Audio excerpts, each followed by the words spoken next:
Menace and Sobriety. You're telling me before where you picked up your badges. Let's go into that quickly. Yeah, so I'm part of a 12-step fellowship, so we pick up chips. So every 30 days, 60 days, so I should have bought you a 60-day chip.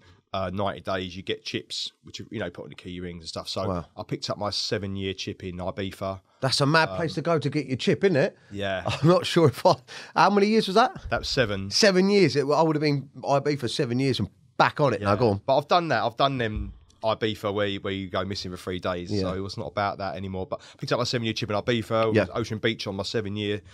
Me and my wife and a friend of mine runs a party there. Wow. And then my 8-year I picked up in Vegas. I was DJing in Vegas this year. Mate, you love to just give you like that is hardcore. Where am I going to get my 8-year chip? Vegas. Yeah. Vegas. It worked out like that. It wasn't like I planned it. It just, I was going to say on the day. And they can't be giving you that advice in the AA courses and that, like, 8 years, go Vegas, just tempt yourself and see if you can survive it. I don't know, like, for me, like, so when I was drunk and used, I wasn't free because I was at home locked up like a creature. So now I'm free, I want to go out and see the world. So I wouldn't recommend to anyone who's 60 days clean to go to Vegas, but I recommend to someone with a bit of sobriety, go out there and see the world. Because I love that. You can do anything you want to do when you get clean. I love that. I love that. What was the reason for it? I'll tell you what, before we get into that, Ross, tell me a little bit about yourself, what you do, who you are, just so the viewers at home can get a feeling for you. So, yeah, I've got an events company called I'm Event Solutions. So I've DJ'd in clubs since I was 13.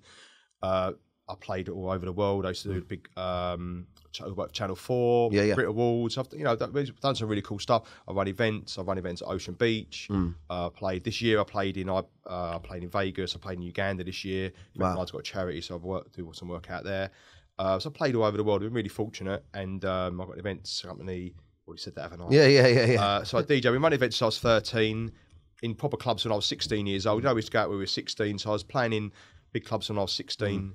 And then I stopped using at 34. So you're on the front line of drink and drugs, and I guess that must give you a real eye opener to everything. Also, you mentioned a couple of times when we were talking outside that you're quite obsessive.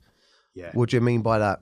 I obsess about everything. So, do you think that there's a lot of lads out there that do this that don't realise they do this? Yeah, 100%. And so we talk about the illness gets worse as you get older. So I'm not as obsessive now as I was 8 years ago.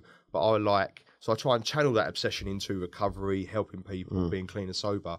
But so if I like a t-shirt, I try it and I go, I love that. I get all 3 colours, so I love it. And then like trainers on the same. So I just obsess about everything. If I see a top, I go, I want to get that as well. So I just obsess.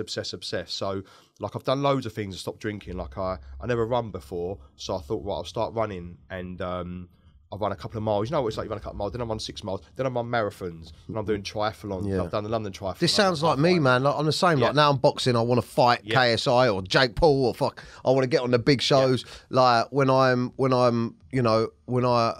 new project like this podcast, I'm on it. Like I want to do it. Like projects, I'm very much. Have you got ADHD?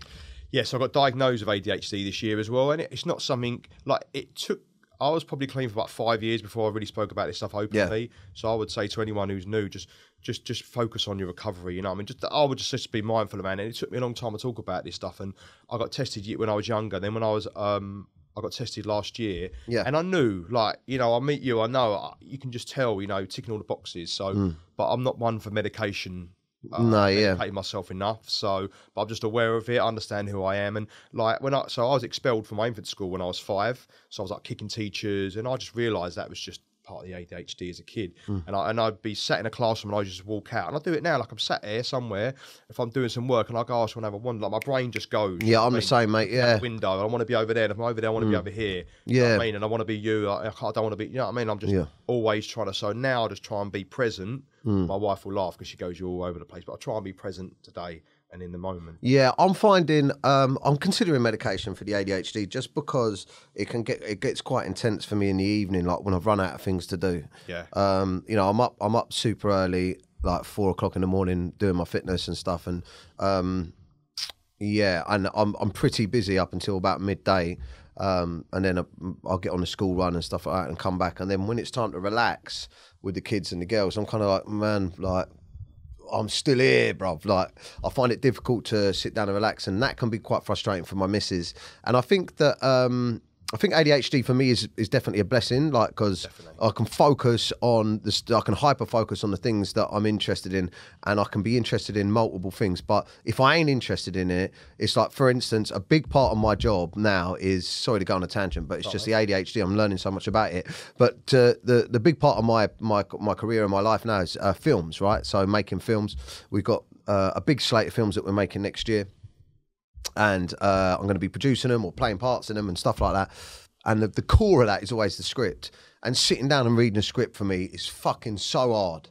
It's so difficult. You look at things like, and my mind just closes it straight away. I'll get something big. So So like, too much. My good pal Mazza, Jason Mazza, producer, we work together on a lot of stuff, and he's got this project that he's been saying to me, sent me the script. He's like, read the script. And for the last 3 weeks, I'm like, I'm reading it today. I'm doing it today. And then it'd be like, tomorrow, I'm definitely doing it. I'm doing it. But I'll sit down and I'll go, right, I'm going to do this for you. I open it, I look at it, and I'm like, fuck that.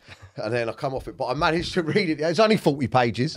But I managed to do it the other day. But yeah, so just trying to work on that focus. I might try the medication, see if it works. I think for you, so for instance, like for you, so 60 days, by the way, is fucking amazing. It is amazing. It does. The number does seem big to me. Sorry, Matt, I've lost. Yeah, I was going to say, fucking hell. Just about to get my 65th chip in fucking, I don't know, somewhere full of cocaine by the sounds of things. I've got to Colombia to get my 65th chip.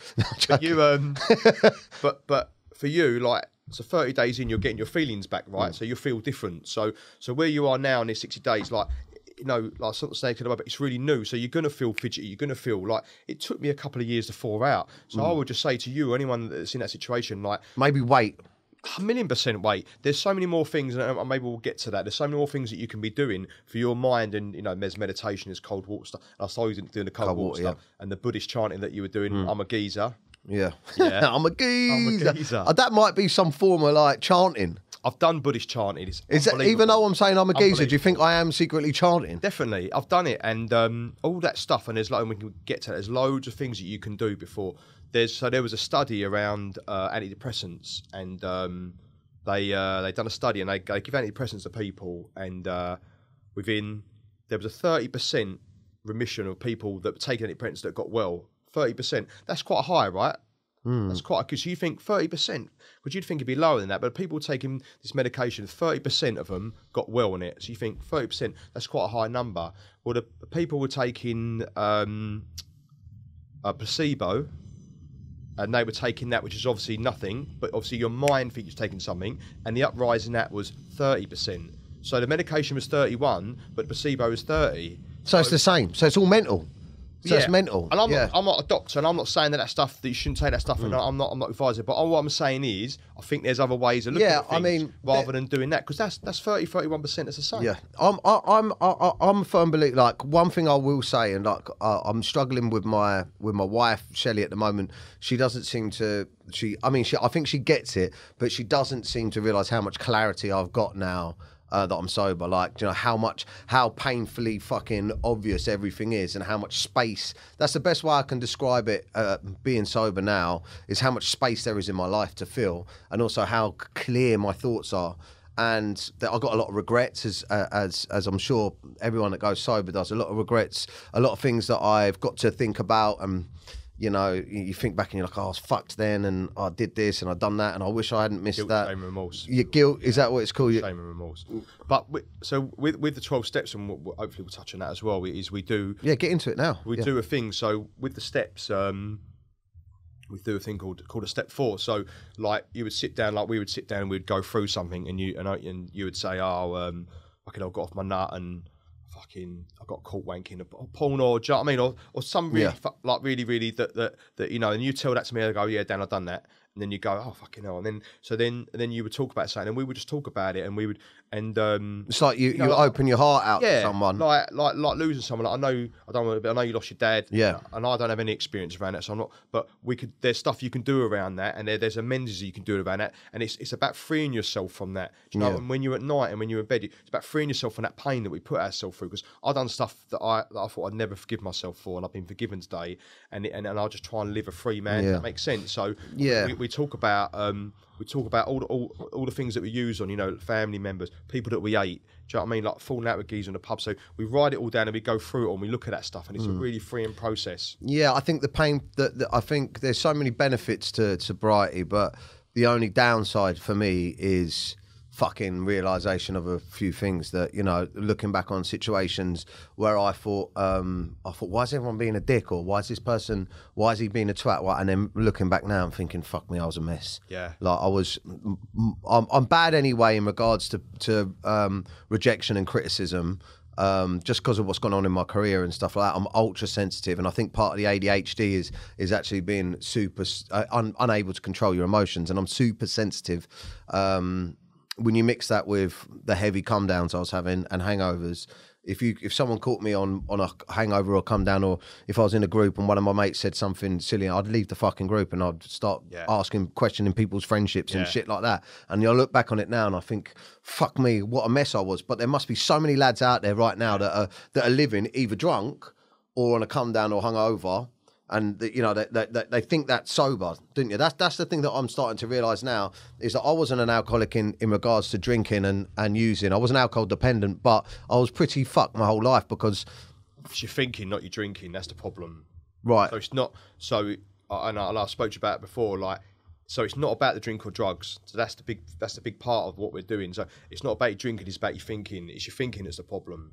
Like the problem is Dan, the problem is Ross. Does that make sense? Yeah. So like I class myself as an alcoholic, but I don't drink alcoholic. And the alcoholic is a guy on a park bench. But it's my thinking. My thinking's fucked up. So when you're in them group chats, and the problem is before, when you're drinking and using, you don't give a shit. So if you fall out with someone, you don't really give a fuck. Give a fuck. But now you're clean and sober, you're feeling that. Do you know what I mean? You're 60 days in and you're feeling it, and that's where you're at. It's like the feelings are coming back. Cool, yeah, because you're feeling it. So before you just go, fuck that geezer, and I'm going to get on it, but now it's different. So you're feeling it. That's where you're at. Menace and sobriety. Just a menace. Just a menace. Just a menace. Menace and sobriety. Just a menace. Just